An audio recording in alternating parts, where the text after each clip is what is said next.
ის რომ ბრიუსელის გავლენების გამტკიცება სჭირდება და ამისათვის საქართველოს კონტროლი ევროპული სამეზობლოს საბჭოს მრჩეველმა აღიარა ტერე ჰელანდის ნათქვამის კომენტირებას დიპლომატები გაურბიან ოპოზიცია კი პრობლემას საქართველოს ბრძოლის ველად ქცევაშიც ვერ ხედავს. ანუ კი ჩხიკვაძის სიუჟეტი.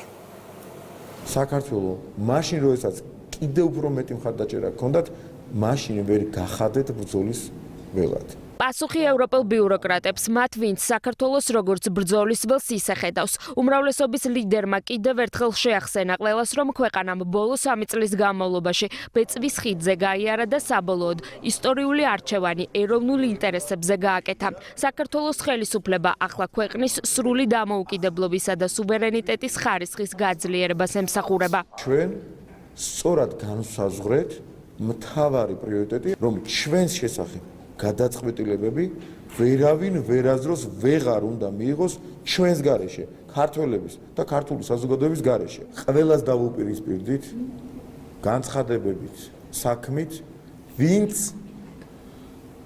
გაბედა და მინიშნება წინა პერიოდში, წინა წლების განმავლობაში გააკეთა იმაზე, რომ საქართველოში ომი უნდა იყოს და ეს უნდა იყოს ბრძოლის ველი. ბევრი ევროპელი ექსპერტი თუ არა ექსპერტი, არა აქვს მნიშვნელობა, აგერითი მაგალითი ვნახეთ, საუბრობს, რომ საქართველოს ბრძოლის ველი უნდა იყოს ნებისმიერ მათგანს.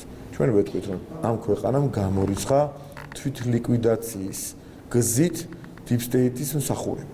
რატომ განიხილავს ევროკავშირი ჩვენს ქვეყანას ბრძოლის მთავარ ველად? ევროპული საბჭოს მრჩევლის საჯარო აღიარებაზე დღეს კითხვებს გაურბოდნენ საქართველოში მყოფი დიპლომატები, თუმცა პასუხი აშკარაა მათთვის, ვინც კოლეგებს ხშირად მოუწოდებდა მათ შორის ევროკავშირის პოლიტიკური დედაქალაქიდან, რომ დროა ევროკავშირმა საქართველოს შიდა საქმეებში უხეში ჩარევა შეწყვიტოს.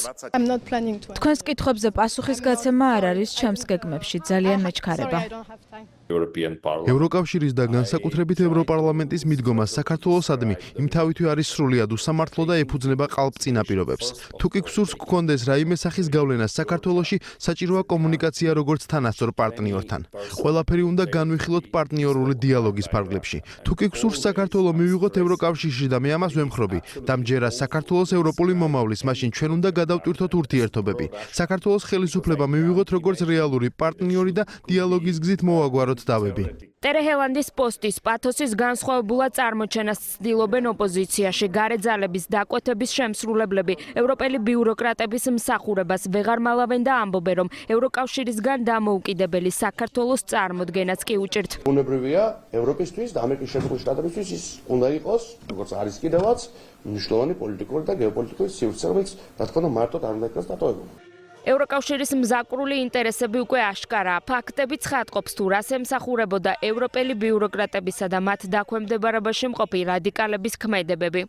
იგი არის ხმა იმ ძალის ხმების, რაც ბოლო 3 წლის მანძილზე საქართველოზე ხორციელდებოდა, იმ ზეწოლის, რაც საქართველოზე ხორციელდებოდა. მათთვის არ მაქვს კარგი ამბავი, ისევე როგორც უკრაინის შემთხვევაში მას ვერ შეძლეს საქართველოს შეთრევა ამ პროცესში, ჩვენ დასაბედნიეროდ ეხლაც ვერ შეძლებენ ამ პროცესში საქართველოს შეთრევას. ამ პიროვნებამ რა განცხადებაც გააკეთეთ. თქვენ გონეთ შემთხვევითია, სწორედ ასე უყურებდნენ, რომ საქართველო უნდა ყოფილიყო ბრძოლის ველი, ახალი უკრაინიზაცია უნდა მოხდარიყო, უკრაინიზაცია. და ჩვენ არ დავანებით. მიუხედავად შიდა აქტორების და გარე აქტორების ცდილობებისა, საქართველოს ვერავინ ვერ ჩაითრევს ვერც საბრძოლო მოქმედებებში და მიუხედავად აი ამ უპრეცედენტო მასშტაბური აქტივობისა რადიკალური ოპოზიციის მხრიდან, რომ რაღაცნაირად გამოიწვიონ ქვეყანაში ეკონომიკური დესტაბილიზაცია, მათ არაფერი არ გამოვივათ. გავლენა დაკარგული ევროკავშირი ძალების აღსადგენად იბრძვის. ბრძოლის მთავარ ველად კი ისევ საქართველო ესახება. ევროპული სამეზობლოს საბჭოს მრჩეველი ტერე ჰელანდი სოციალურ ქსელში ღიად წერს, რომ ევროპას საქართველოში გამარჯვება სჭირდება.